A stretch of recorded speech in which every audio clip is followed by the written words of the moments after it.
भाई अब तक जो मैंने बातें बताई हैं उसी के अनुसार विकसित देशों में grocery store, electric store, electronic store, hardware store, cloth store, shoes store, sports की दुकान आदि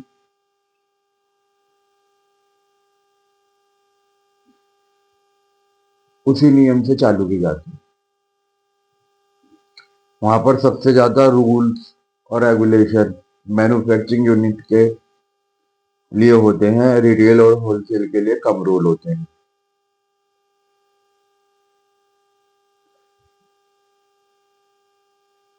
रिटेल और होलसेल की जिन व्यवस्थाओं में फूड आइटम की रिटेलिंग और होलसेलिंग होती है, उनके लिए रूल्स और रेगुलेशन तुलनात्मक इलेक्ट्रॉनिक, क्लॉथ, स्पोर्ट्स आदि से ज्यादा होते हैं। परंतु यह रूल्स और रेगुलेशन किसी व्यवस्था को परेशान करने का तरीका नहीं है। यह तो एक अच्छी सेवा देने की कड़ी मात्र है। मतलब आप इन बातों को सुनकर यह सोच सकते हो कि वहां पर नियम और कानून जो हैं वो हमारे इंडिया से ज्यादा है। परंतु यह जो नियम है, ये कानून है, ये कंप्लायंसेस है, किसी व्यक्ति को, किसी एम्प्लॉयर को या किसी ओनर को परेशान करने वाली बात नहीं है। यह तो केवल इसलिए है जिससे देश में एक अच्छी सेवा का शुरू की जा सके, कि जो भी मतलब उस दुकान से, उस सेवा से जो प्रोडक्ट और सर्विसेज यूजर के घर में जा रही हैं, उनकी गुणवत्ता अच्छी हो। और जितने भी लोग उसमें इन्वॉल्व हैं, जो मैं आगे बताऊंगा, वो सब सुखी रहे। जैसे सरकारें भी इन्वॉल्व हैं, प्रशासनिक लोग भी इन्वॉल्व हैं, और एम्प्लॉय भी हैं वहां पर, और ओनर भी हैं। तो सभी लोगों को सुखी रखने के लिए ये नियम और कानून है। मित्रों, यहाँ पर मुझे एक रामलाल की कहानी याद आ रही है। रामलाल जो मेरे काल्पनिक मित्र हैं, वो समय समय पे इन विषयों पर मेरे से चर्चा करते रहते हैं। तो एक दिन वो मेरे पास बैठे थे। वो कह वो कह रहे थे कि राजीव भाई, जो तुम तरीके बता रहे हो दुकान को खोलने के लिए, इससे तो हम लोगों को बहुत समस्या हो जाएगी। मतलब कि पहले से ज्यादा चीजों का ध्यान रखना पड़ेगा। तो मित्रों, जो भी मैंने ईश्वरीय शक्तियों की सहायता से उन्हें सकारात्मक जवाब दिया था, वो मैं आप लोगों को यहाँ बता रहा हूँ। मित्रों, इस बात को आप ऐसे समझे, मैंने उन्हें बताया कि भाई रामलाल जी, अगर आप अपनी सेवा में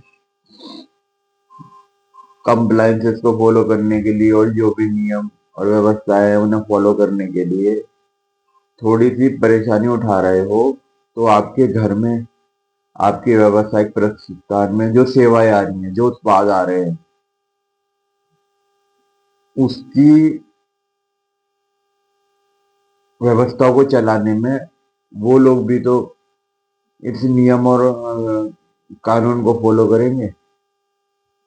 इससे क्या होगा, जैसे मैं एक व्यापारी हूँ, तो मेरे घर में और मेरी व्यापारिक व्यवस्थाओं में अच्छी सेवा और अच्छे उत्पाद आने लगेंगे, और मेरे यहाँ से एक सेवा उन 99 लोगों के घर में अच्छी जाने लगेगी। तो इससे क्या लाभ होगा कि मैंने तो उन लोगों को 1 रुपया दिया, बदले में मुझे 99 रुपये का फायदा हुआ। 1 रुपया से मतलब है कि मैंने 1 रुपया 99 लोगों को दिया, और उन सब ने मिलकर मुझे अलग अलग सेवाओं में 1-1 रुपया दिया, तो 99 मेरे घर में रहा।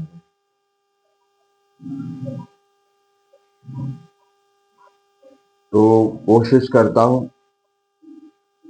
करी है कि जब मेरी बात आपको समझ में आए।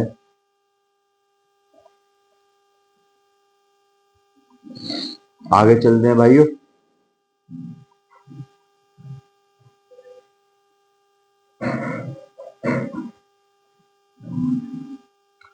अब इन उपरोक्त सभी दुकानों को खोलने के लिए 20% एरिया उस कैटेगरी की रिसर्च के अनुसार चलता है। यह कह लो कि देश की रिसर्च के अनुसार चलता है, और 80% ओनर की अपनी समझ और अपनी रिसर्च के अनुसार चलता है। मतलब वहां पर हर सेवा का अपना एक कोड है, और वहां पे हर सेवा में अपने अपने रिसर्चर हैं, जो रिसर्चर समय समय पर उस सेवा में आते रहते हैं। और जैसे ये टैक्स का फॉर्मेट है, वहां अंदर डिजाइन का फॉर्मेट है, और जो भी नियम बनाई जाती है उसे अपडेट का काम रिसर्चरों का होता है।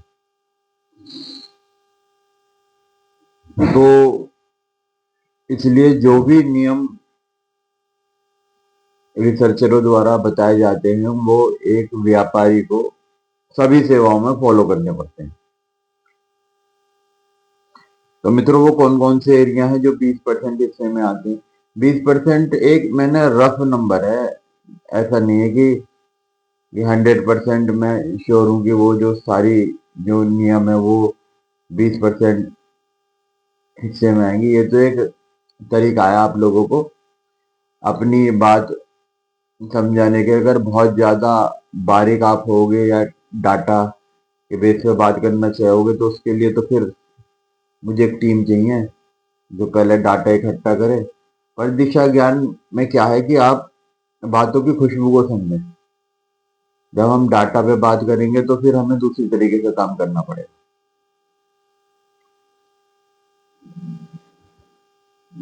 तो मित्रों, वो 20% हिस्सा है fix price, cash cell, cash purchase, money back policy, employees की मिनिमम सैलरी, टैक्स जो सेल टैक्स होता है, फूड हैंडलिंग। फूड हैंडलिंग में अगर कोई ट्रेनिंग है तो हाइजीन, वहाँ अगर फूड फूड का बिजनेस है तो वहाँ हाइजीन मेंटेन करना पड़ता है। फूड प्रोडक्ट का रख रखाव और रिटेल का लाइसेंस।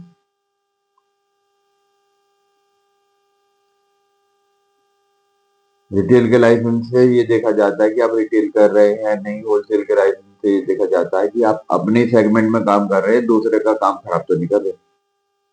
पेस्ट कंट्रोल, कि अगर आपको वहां पर पेस्ट कंट्रोल की आवश्यकता है तो वहां पर रिसर्चर बताएंगे। आदि द्वारा समय समय पर रेगुलेटरी बॉडी द्वारा चेक किया जाता है। परंतु यह तब होता है जब प्रारंभ से ही दुकान खोलते समय ऑनर की हर तरीके से चीजों को समझने में और उनके एग्जीक्यूशन में सहायता की जाती है। मतलब कहने का ये मतलब नहीं है कि भाई हमारे यहाँ तो जब हमारी दुकानें खुली थी हमें तो कुछ पता ही नहीं था और दुकान खोल के बैठ गए। और अगर आज हमारी व्यवस्थाओं में रेगुलेटरी बॉडीज आ जाती हैं हमें चेक करने के लिए, तो एक तरीके से वो हमें परेशान करने वाली बात हो जाएगी जब तक शुरुआत में हमें वो चीजें समझाई ना गई। हालांकि हम लोगों की व्यवस्थाओं में कोई ऐसा रेगुलेटर आते भी नहीं है, क्योंकि हम जो इनफॉर्मल सेक्टर में बैठे हैं, मतलब मीडियम से हम व्यापारी है, तो उसमें ये भी प्रभु की कृपा है कि अभी जो हमारी ये व्यवस्थाएं हैं, इन्हें वो सब चीजें या तो पता नहीं है, और पता है तो इन पे फंड नहीं है रिसर्च करने के लिए। तो अभी बहुत सारी समस्याएं हैं।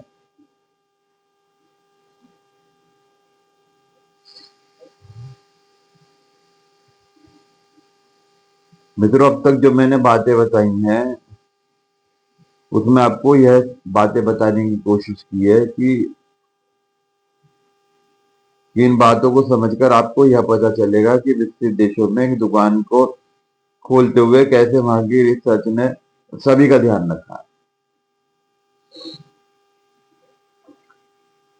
मतलब अब तक जो बातें बताई हैं मैंने आपको, उसमें आप ये देखो कि वहां के रिसर्चरों ने, दुकान का मालिक तो ओनर है, पर उसके बाद भी वहां पर जितने भी इन्वॉल्व लोग हैं, सबका ध्यान रखा गया है।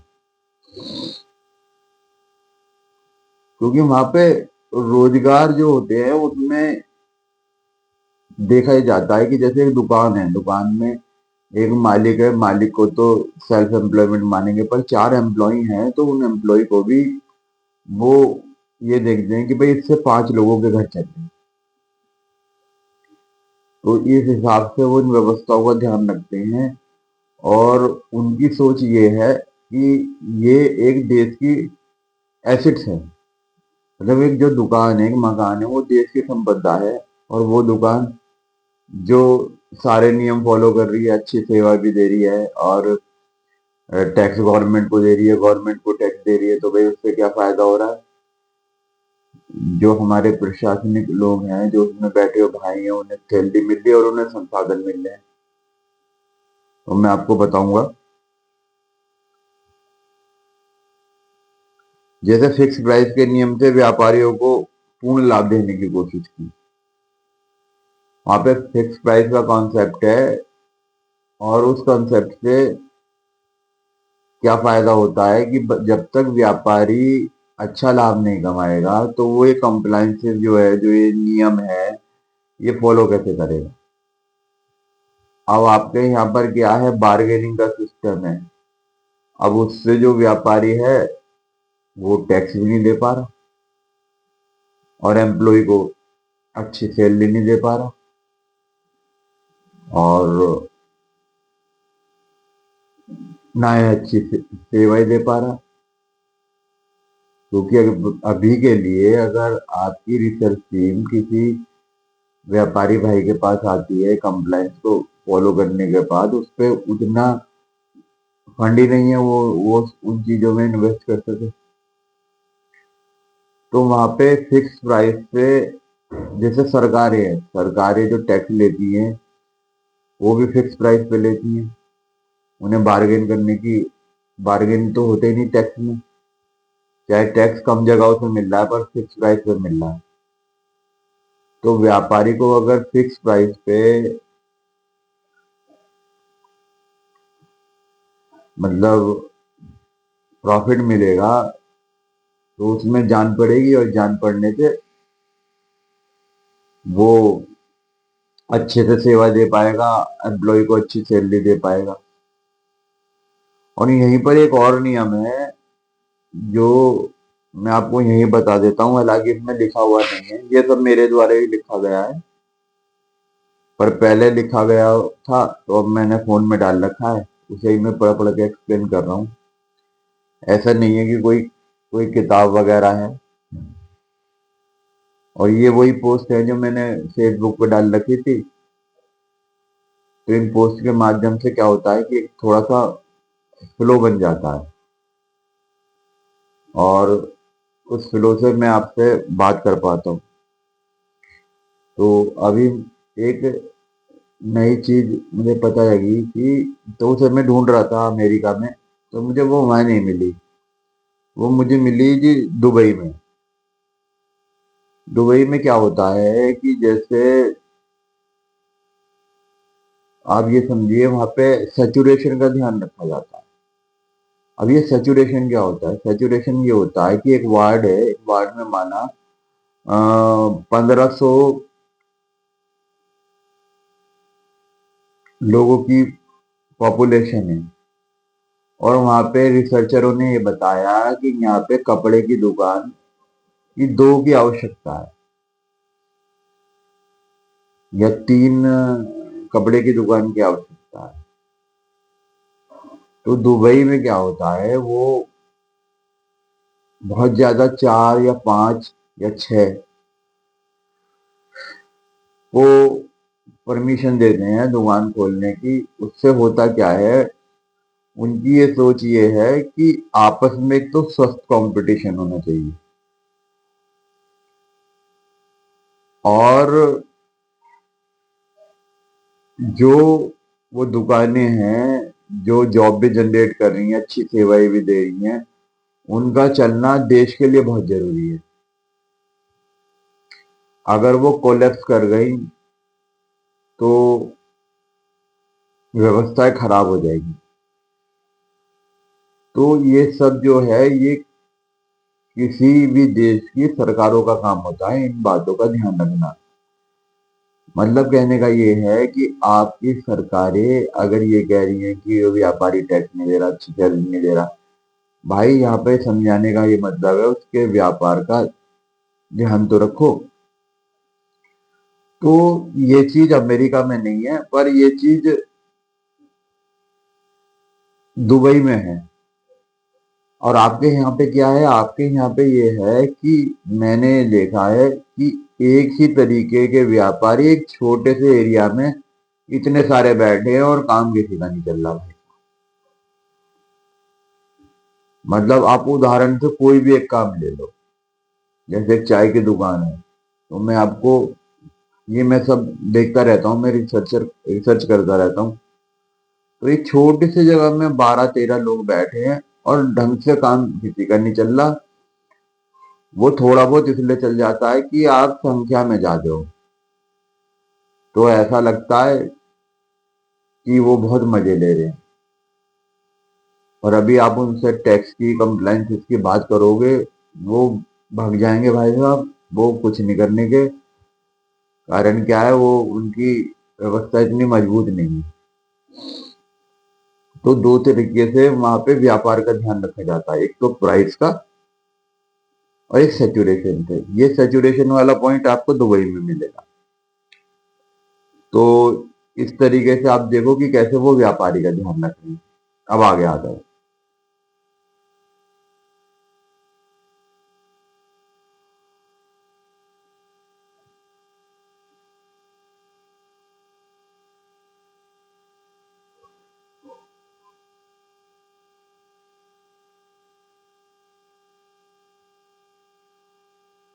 और वह उस उत्पाद के व्यापारी जो है, वो उस उत्पाद के प्राइस को अपनी रिसर्च और अपनी समझ के अनुसार घटा या बढ़ा सकता है।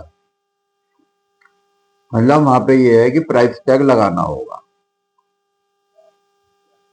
प्राइस टैग लगाने से ये होगा कि जैसे अगर मैं प्राइस टैग नहीं लगाता हूँ, तो मैं कभी भी प्राइस को चेंज कर सकता हूँ, अलग अलग कस्टमर को अलग अलग प्राइस बता सकता हूँ।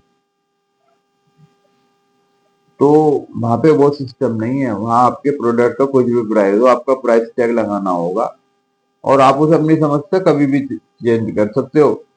पर उस चेंज करने में समय तो लगेगा ना, और उसके बाद आप उसे कुछ समय के लिए तो रखोगे ना, तो वही फिक्स प्राइस हो जाएगा। आशा करता हूँ ये बात आपको समझ आई होगी।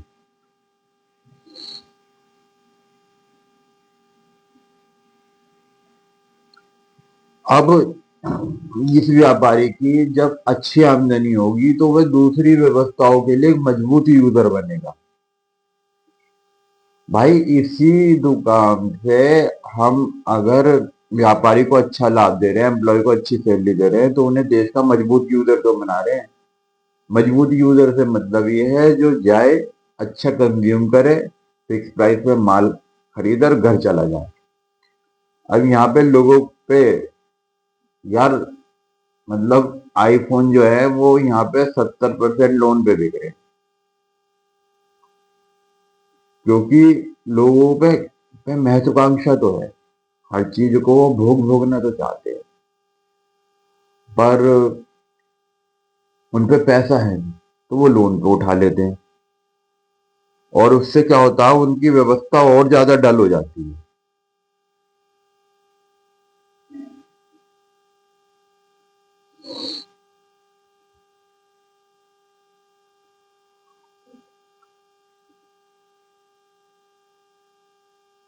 परंतु यहीं पर अब फिक्स प्राइस में व्यापारियों की मोनोपोली भी हो सकती है। वो एक तरीके से भाई वो कस्टमर को लूट भी सकता है उल्टे सीधे प्राइस से। तो यहाँ पर ये देखो कि इसी व्यवस्था से वो कंज्यूमर का, यूजर का कैसे ध्यान रख रहे हैं, उसके लिए उन्होंने 15 डेज मनी बैक पॉलिसी बना रखी। भाई ये जो एक्सप्लेनेशन है ना, ये ईश्वरीय शक्तियों की सहायता से आती है, इसमें मेरा कोई रोल नहीं है। कहने का तात्पर्य ये है कि आप यूएस से जाओ, आप वहां जाके ये कहोगे सब कुछ बढ़िया बढ़िया, पर दिशा ज्ञान के माध्यम से आपको ये पता चलेगा क्यों बढ़िया। इसमें जो मैंने आपको व्यवस्थाओं को मतलब एजुकेट किया, आपने आपको वहां पे सब चीजों को थोड़ा थोड़ा समझने की कोशिश की है। और ऐसा भी हो सकता है कि एक दो पॉइंट मेरे गलत हो, और ये जो मैं एक्सप्लेन कर पा रहा हूँ, इसमें ईश्वरीय शक्तियों का हाथ है। भाई ये एक्सप्लेनेशन मैंने अब तक बहुत सारे लोगों को बताई है, केवल इसलिए कि क्रॉस चेक करने के लिए कि आउटपुट क्या आता है। तो बहुत अच्छे रिजल्ट आए हैं, लोगों को ये बातें पसंद आती है। यार पहले हम कुछ भी काम करने से पहले पहले ये तो समझ लें कि समस्या कहाँ पर है, हम लोग इतने परेशान क्यों है। तो जी, अब यूजर को उन्होंने कैसे डिफेंड किया है कि अगर आपको घर पे रहकर ये पता लगा कि आप सामान महंगा ले आए हो, आपने मार्केट में कंपेयर करा, या किसी पड़ोसी ने आपको, हमारे यहाँ तो पड़ोसी बता देता है ना कि भाई मैं तो इतने का लाया हूँ और तुम इतने का लाए हो। भाई 15 डेज मनी बैक पॉलिसी, और ये वहां पर अमेरिका का लॉ है, वो वापसी करना ही होगा। वो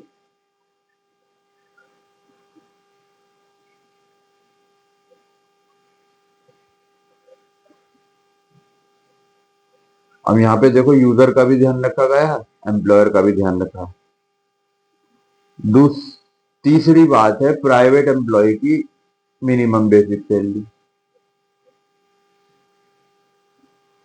अब मिनिमम बेसिक सैलरी जब वहां पे मिलेगी, तो एक देश में रोजगार की समस्या खत्म होगी। और आपके यहाँ क्या है, कल को अगर एम्प्लॉयर का काम खराब हो जाता है, वो अपने एम्प्लॉय की नौकरी नहीं करेगा। पर विकसित देशों में क्या है कि अब अगर एम्प्लॉय का काम खराब, वो दूसरे स्टोर में जाके वही काम कर लेगा, क्योंकि आय वहां बढ़िया है। और वहां पर एम्प्लॉयर एम्प्लॉय को इसलिए अच्छी सैलरी दी जाते हैं कि प्रारंभ में ही मैंने आपको बताया कि दो तरीके से वहां की सरकारें उसकी आमदनी पर काम कर रही हैं, एक तो फिक्स प्राइस पे, और एक सैचुरेशन पे। और तीसरी और बात है, वो तो खैर वहां सब पे ही लागू होती है, वो है इनएक्यूरेसी ऑफ वर्क के कारण। वहां पे इनएक्यूरेसी ऑफ वर्क से जो भी सेवाधारा किसी की व्यवस्थाओं में आ रहा है, उससे नुकसान नहीं हो रहा। वो एम्प्लॉयर के यहाँ भी है, एम्प्लॉय के यहाँ भी है, यूजर के यहाँ भी है, वो सभी स्तर पर है।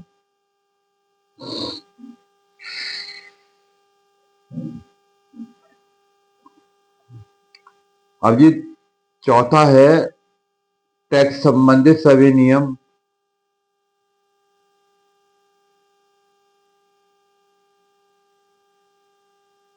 जो वहां पे जो टैक्स संबंधित नियम है जिसमें आपको सेल टैक्स देना पड़ता है। अब देखो वो सेल टैक्स व्यापारी इसलिए दे रहा है क्योंकि वो कमा रहा है। मतलब वहां पे रिसर्चरों ने कोई भी लोड डालने से पहले ये वो ध्यान रखते हैं कि भाई वो उसके लिए कैपेबल होना चाहिए। अब भाई कमा रहा है तो टैक्स देगा ही देगा। पर टैक्स के माध्यम से उन्होंने किन लोगों को ध्यान रखा। मतलब दुकान एक चल रही है, अब पूरे देश का ध्यान रखा जा रहा है। देखो कितनी मजे की बात है। जब भी आप टैक्स देते हो, ये मैंने आपको बार बार बताया है, टैक्स से क्या होता है, जो हमारे सरकारी भाई हैं, जो प्रशासनिक अधिकारी है, जो रूलिंग पार्टी में बैठे लोग हैं, जो विपक्ष में बैठे लोग हैं, उन्हें अच्छी अच्छी सैलरी मिल पाएगी। भाई जब उन्हें अच्छी सैलरी दोगे फिर वो अच्छा काम करेंगे और उन्हें संसाधन मिलते हैं।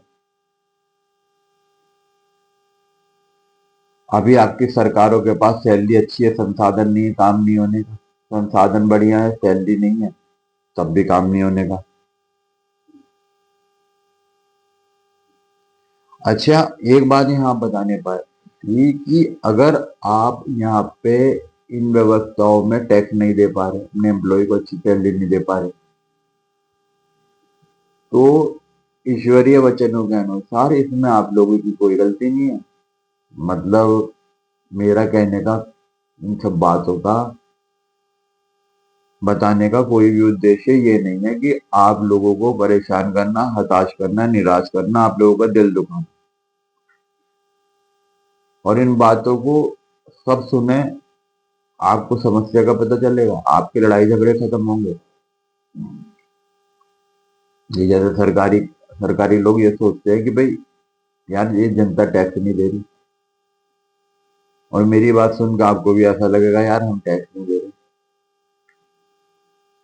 तो भैया वो टैक्स देने के लिए एक व्यवस्था बनानी पड़ती है, जिससे वो व्यवस्था दिशा ज्ञानी एक ऐसी व्यवस्था है, वो एक दो लोगों को खुश करने के लिए नहीं है कि आपने इन बातों को इम्प्लीमेंट करा। हाँ, ओवरऑल सब लोगों को खुश किया, वो अच्छा जीवन दिया जा।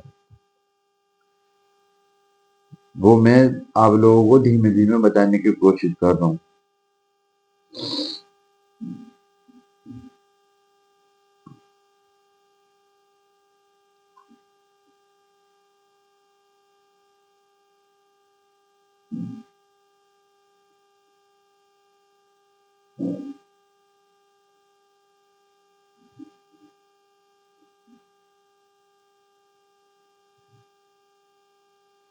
इसके बाद है जी ट्रेनिंग, एजुकेशन,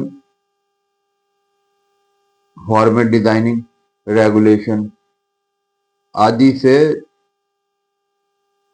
सेवाओं के स्तर का ध्यान रखा जाता है,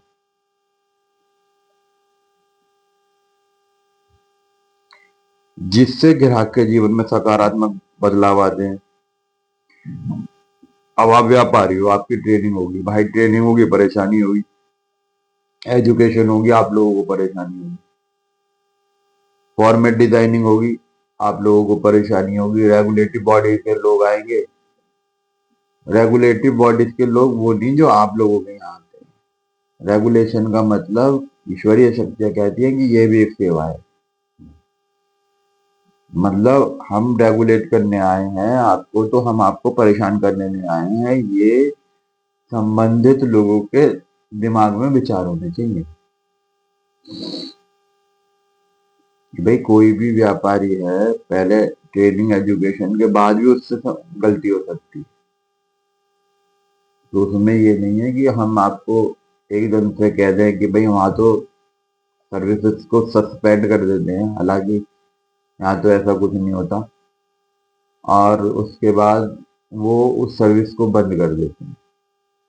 और अभी उस तरीके की टाइट रेगुलेशन के लिए आप लोगों की व्यवस्था तैयार नहीं है, और ऐसा नहीं करना चाहिए ईश्वरीय वचनों के अनुसार।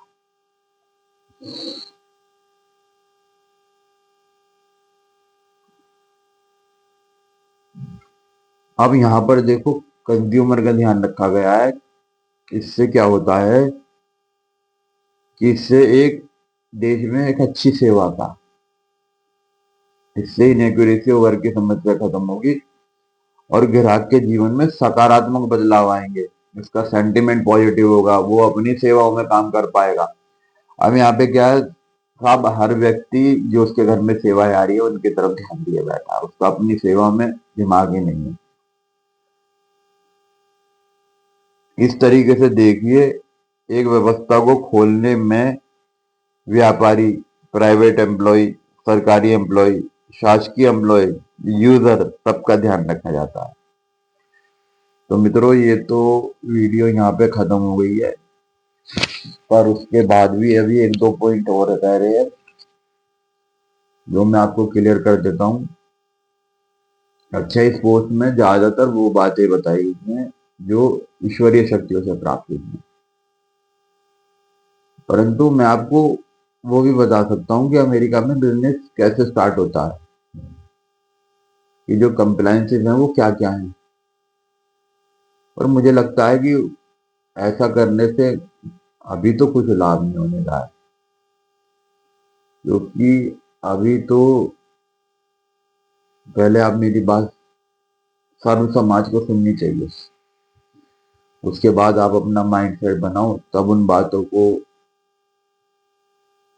अगर आप सुनोगे तो अच्छा लगेगा। वैसे नॉलेज बढ़ाने के लिए वो बहुत अच्छी बात है कि यार वहाँ पे दुकान खोलते हुए यार लगभग सभी चीजों का ध्यान रखा जाता है। पहले मैं वो दो पॉइंट बता देता हूँ आपको जो मैंने लिखे हुए हैं।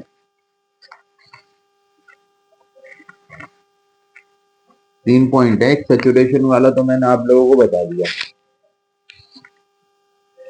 सैचुरेशन वाला बताया था ना कि एक वार्ड में अगर 1500 लोगों की पॉपुलेशन है तो वहाँ रिसर्चर बताएंगे कितनी दुकानें खुलती हैं। इससे क्या होगा, उससे एक अननेसेसरी कंपटीशन नहीं होगा।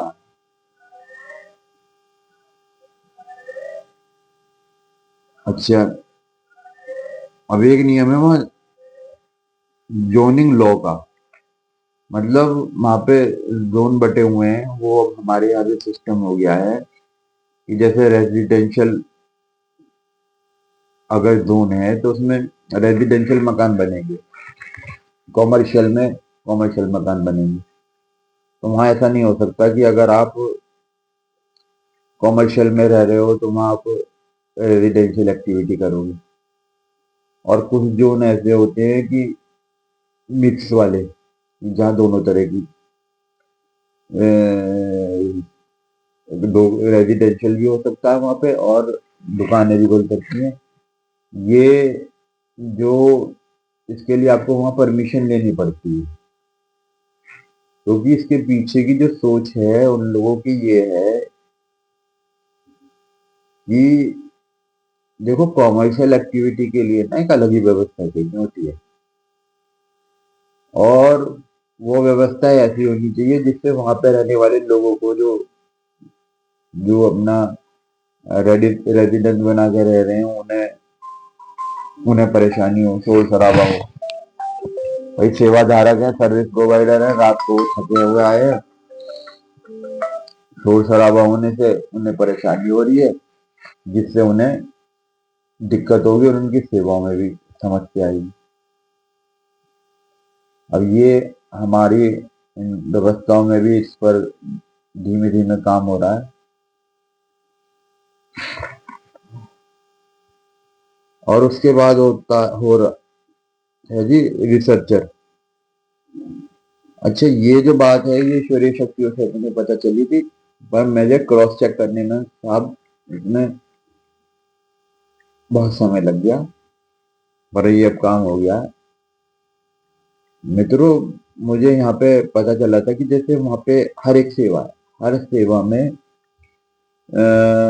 सेवाओं को अपडेट करने के लिए ना वहाँ रिसर्चर आते हैं।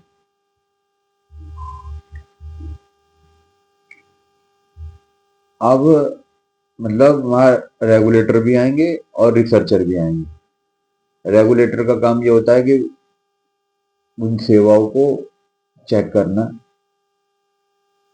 कि जो वो कंप्लायंस है वो फॉलो कर रहे हैं नहीं कर रहे हैं। अब वो रेगुलेशन मतलब कोई गलत सोच के साथ नहीं है कि भाई अगर आप अंडे को आप फ्रिज में नहीं रखोगे तो अंडा खराब हो जाएगा, इससे यूजर को प्रॉब्लम है। अच्छा। और जी उसके बाद वहां पर रिसर्चर आते हैं। रिसर्चरों का काम ये होता है कि जो भी नियम है वहां के उन्हें अपडेट करने के लिए, कि जैसे वहां पे नियम है, टैक्स के नियम है, अंदर फॉर्मेट डिजाइनिंग के, स्टाइल के, और जैसे ये जितने भी नियम मैंने अब तक आपको बताए हैं वो आगे रिसर्च टीम में ही तो बताएं। अब रिसर्च टीम का काम ये नहीं है कि भाई नियम बन गए खत्म कहानी, अब उन्हें अपडेट भी तो करना होगा समय के अनुसार। जैसे चीजों में बदलाव आता है तो फॉर्मेट को भी तो अपडेट करना पड़ेगा, अपग्रेड करना पड़ेगा, है ना। तो वो हम लोगों के यहाँ नहीं है, क्योंकि उसके पीछे कारण क्या है। देखो आप इन बातों को सुनोगे ना तो आपको ये लगेगा यार हम लोग तो खामों ही लड़ रहे हैं भाई, हम लोग सरकारों का कभी निकाल लें। अब जब हम टैक्स नहीं दे पा रहे, मतलब मैं एक शब्द यूज कर रहा हूँ, हम लोग टैक्स नहीं दे पा रहे, क्योंकि मेरा ये कहने का मतलब नहीं है कि आप टैक्स दो, और मेरा कहने का ये मतलब भी नहीं है टैक्स नहीं दो। अगर आप इन व्यवस्थाओं में टैक्स दे रहे हो भाई, आपका सम्मान होना चाहिए,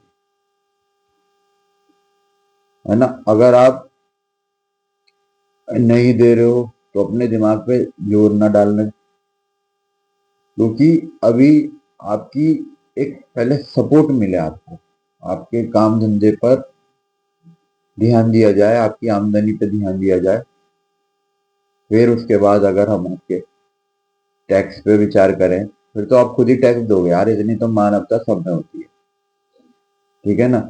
और इन विचारों के बाद आपको समझ में भी आएगा कि अभी तो लोगों को यही नहीं पता यार टैक्स देने का फायदा क्या होता है, ठीक है ना।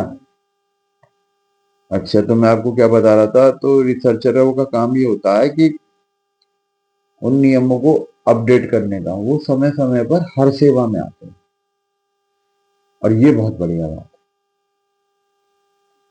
ठीक है जी। अच्छा, एक बात और मैं आपको, पता नहीं यार मैंने बताई नहीं बताई, वो ये है कि जैसे ये सेवा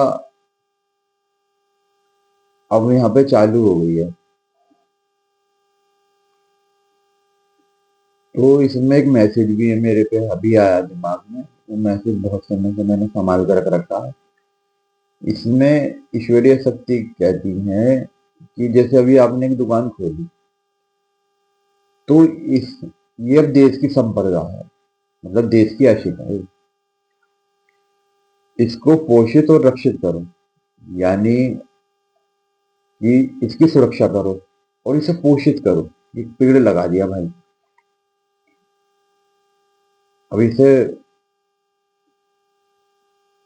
मतलब अब ये दुकान तो सही चल रही है, अब हमारा काम भी तो है इस दुकान में इन्वॉल्व लोगों को अच्छी सेवाएं देना, तो ईश्वरीय वचन है साहब ये।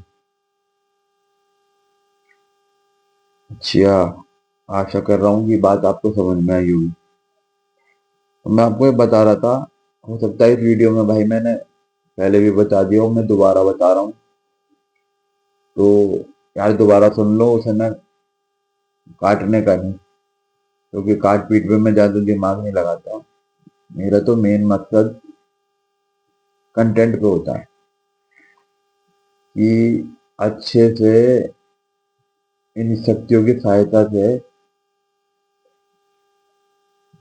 मैं आप लोगों को ये बातें समझाऊं। मतलब जैसे ऑटोमेटिक मोड पे ले लेते हैं ना, जो टैरो रीडर होते हैं वो जानते हैं कि ऑटोमेटिक मोड क्या होता है। ऑटोमेटिक मोड पे ये होता है कि हमने तो अपने आप को सरेंडर कर दिया भगवान जी को, ईश्वरीय शक्तियों को, स्पिरिट गाइड को। अब हमने तो कह दिया भगवान जी ये हमारा शरीर है, जिसे तो आप जैसे मर्जी इस्तेमाल करो, जो बुलवाना है, जो सर्व समाज को आपके द्वारा मैसेज देने हैं वो दो, हमें कोई मतलब नहीं है। तो जैसे वीडियो बना रहा हूँ मैं, तो बस यही सोच है मेरी। तो अगर कोई इसमें छोटी मोटी गलती भी होगी तो वो जब समर्पण का भाव है भाई, सब आपको झेलना है।